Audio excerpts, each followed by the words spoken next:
Exercise 1.3 Find the question. হরণফল নির্ণয় করা। কোনত কি দিয়েছে 14 divide by minus or 5 14 of minus or 5 রে ডিভাইড মানে তলত লিখিব পাৰো সো -5 দিয়া আছে প্ৰথমতে আমি সো ইয়াক বহুত आंसर লিখিব পাৰা ইয়াৰ মাজত কিমান বাৰ যাব দুবাৰ 10 থাকিল কিমান 4 তেনেহলে আমি লিখিব পাৰো এনেকে 5 কিমান বাৰ গল 2 বাৰ থাকিল কিমান 4 এটো आंसर লিখিব পাৰো মাইনাসত নহলে আৰু এনেকৈ লিখিব পাৰো ইয়াতে লিখি দিও সো 4 এৰ মাজত তো না যায় তেনেহলে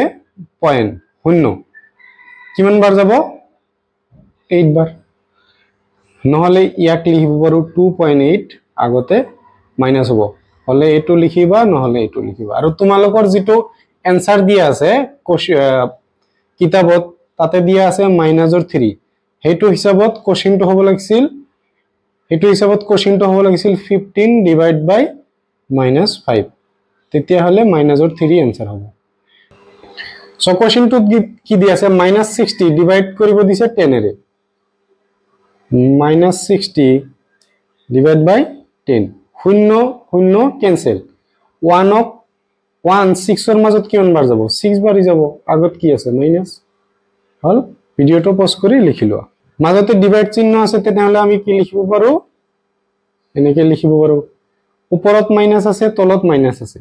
এতিয়া 654 এৰ মাজত কিমান বাৰ যাব 6 9 যা 54 তেনেহলে आंसर হল 9 ভিডিওটো পজ কৰি লিখিলো কোশ্চেন নম্বৰ 4 ত কি দি আছে 0 কি হেৰে ডিভাইড কৰিব লাগে -15 তেনেহলে আমি এক লিখিব আৰু 0 -15 সো 0 যিকোনো সংখ্যাৰে ডিভাইড কৰিবা কি হ'ব आंसर কি আহিব 0 আহিব 0 যিকোনো সংখ্যাৰে ডিভাইড কৰিলে কি আহিব 0 আহিব যিকোনো সংখ্যাৰে কৰা ইমান ডাঙৰ সংখ্যাৰে কৰিলেও 0 आंसर আহিব সো ইয়াতে দি আছে কোশ্চেন 5 ত -61 ডিভাইড কৰিব দিছে ব্ৰ্যাকেটৰ মাজত 60 প্লাস আবাৰ ব্ৰ্যাকেটৰ মাজত -1 প্ৰথমতে আমি ব্ৰ্যাকেটৰ খিনি কৰিলো বদমাশৰ ৰুল মতে কি হয় বদমাস বিফোৰ ব্ৰ্যাকেট প্ৰথমতে ব্ৰ্যাকেট কৰিব লাগে তেনেহলে প্ৰথমতে আমি ব্ৰ্যাকেট খিনি কৰিম কি হ'ব মাইনাসৰ 60 প্লাস আৰু মাইনাস ইনটু কৰিলে কি হ'ব -1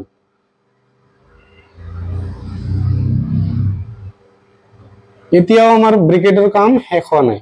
আমি জানো দুটাৰ আগতে মাইনাস দিয়া থাকিলে সংখ্যা দুটা প্লাস কৰিব লাগে 60 আৰ 1 61 মাইনাস আছে মাইনাস এতিয়া আমি কি কৰিব পাৰো মাইনাসৰ 61 তলত কি হ'ব মাইনাসৰ 61 মাইনাস আৰু মাইনাস ক্যান্সেল 61 এৰ মাজত কিমান বাৰ যায় 1 বাৰ आंसर হল 1 হ'ব ভিডিওটো পজ কৰি লিখিলোৱা কোশ্চেন 6 ত দিয়া আছে মাইনাসৰ 72 ডিভাইডেড কৰিব দিছে মাইনাসৰ 6 এৰে আকো ব্ৰ্যাকেট কমপ্লিট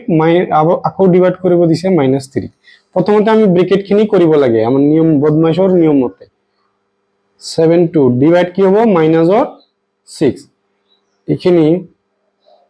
ব্ৰ্যাকেটত ৰাখিলো -3 সো মাইনাস আৰু মাইনাস ক্যান্সেল 6 ইয়াৰ মাজত কিমান বাৰ যাব 7 এৰ মাজত 1 বাৰ আৰু থাকিল কিমান 1 12 এৰ মাজত 6 কিমান বাৰ যায় 2 বাৰ এনেকে যদি বুজি নোপোৱা তেনেহলে এনেকে সাইডত কৰি লবা 1 বাৰ কিমান থাকিল 7 এৰ পৰা 6 মাইনাস কৰিলে 1 2 তলত নামি আহিল 6 2 যা 12 এনেকে 12 আহিছে তো এতিয়া থাকিল 12 ডিভাইড কৰিব লাগে কি হেৰে -3 ৰে সো ডিভাইড মানে আমি তলত এনেকে লিখিব পাৰো 3 12 এৰ মাজত কিমান বাৰ যাব 3 4 যা 12 4 আহিল এই -2 আহিব आंसर হল ভিডিওটো পজ কৰি লিখিলো সো আমাৰ কোশ্চেনটোত কি দিছে ফিল ইন দা ব্ল্যাঙ্কস খালি ঠাই পূৰ কৰা কোশ্চেন 1 ত দিয়া আছে মাইনাসৰ 600 ডিভাইড বাই 24 সো আমি মাইনাসৰ 600 ডিভাইড বাই 24 কৰিছো সো প্ৰথমতে 2 এৰে কাটিম 2 এর মাজত একবার 4 এর মাজত কিমান বার যাব দুবার 6 এর মাজত 3 ইয়াতে থাকিল 0 0 2 এর 12 এর মাজত কিমান বার যাব 6 বার 3 এর মাজত কিমান 1 বার থাকিল কিমান 1 3 এর মাজত 2 কিমান বার গল একবার গল থাকিল কিমান 1 আৰু এইটো 0 তেনেহলে 10 10 2 ৰে কিমান বাৰ যাব 5 বাৰ আৰু এটা 0 আছে 0 এর মাজত কিমান বার যাব 0 বার 6 রে ডাইরেক্ট ভাগ দি দিও এইটো সাইডত কৰি দিও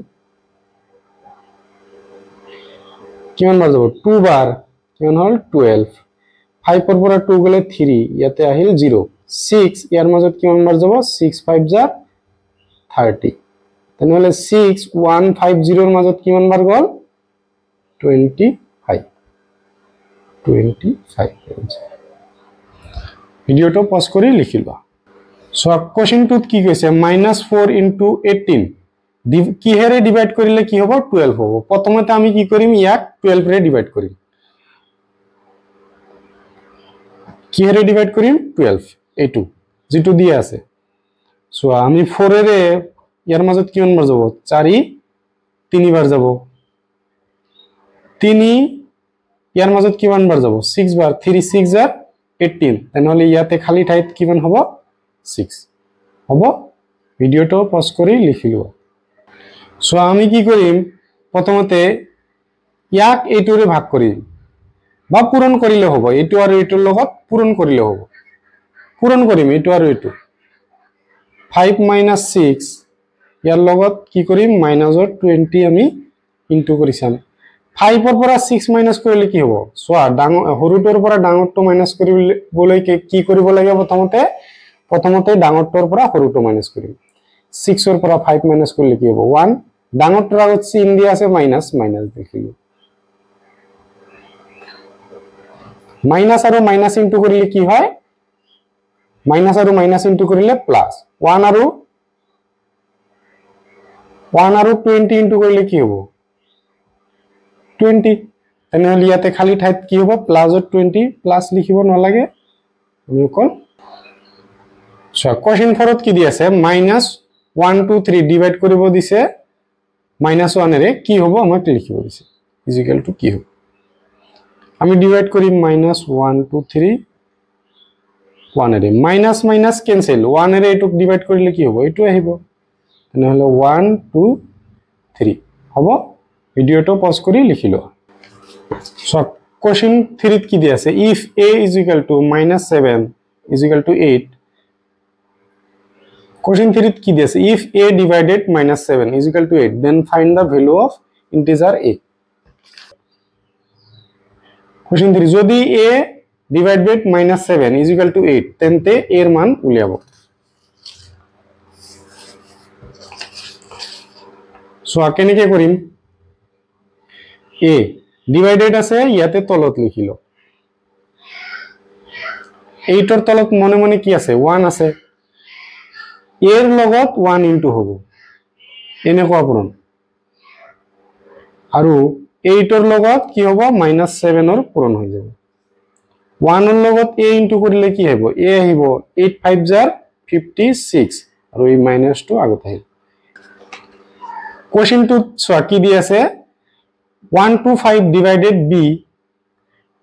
is equal to -5 then find the value of integer b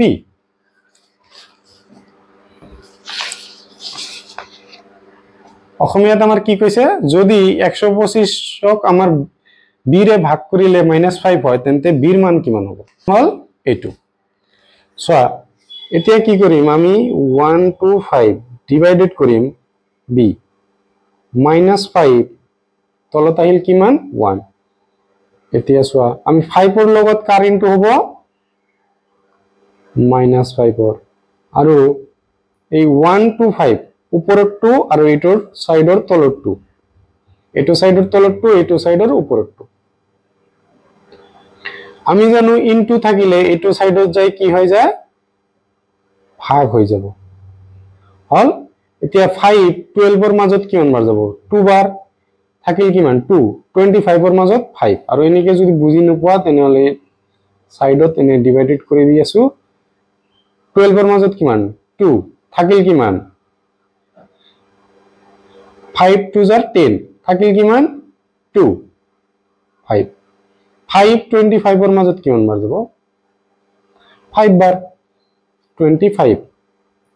B so এইটো মাইনাস যে আছে এইটো মাইনাস আহিব আৰু এই 25 হল ভিডিওটো পজ কৰি লিখিলো কোশ্চেন 4 ত কি কৈছে right 3 pair of integer a b such that a divided by b is equal to -5 কি হবো এক বি রে হরণ করিলে -5 হওয়া কই তিন জোর অখণ্ড সংখ্যা লিখিব দিছে সো প্রথমতে আমি যদি -15 ইয়াক যদি 3 রে ডিভাইড করু আমি কি পাম সো ইয়াতে -15 3 রে করিলো 3 ইয়ার মিজত 5 বার তেনহলে আমি -5 পাম নিশ্চয় তেনহলে এইটো এটা হবো এটোকে উল্টা কৰি দিয়া জাস্ট ইয়াতে মাইনাস কৰি দিলু এটো মাইনাস পাম মাইনাসৰ 5 আইব এটো এটা হল আৰু এটা কৰি দিলু সাপোজ 18 ক 6 ৰে 18 নহব সৰি 25 ক মাইনাসৰ 25 ক 5 এৰে ডিভাইড কৰি দিয়া -5 আহি যাব হল ভিডিওটো পজ কৰি লিখি লোৱা আৰু ভিডিওটো চাই যদি ভাল পাইছা তেনে হলে এটা লাইক কৰি দিবা আৰু চ্যানেলটো নতুন হলে চ্যানেলটো সাবস্ক্ৰাইব কৰি দিবা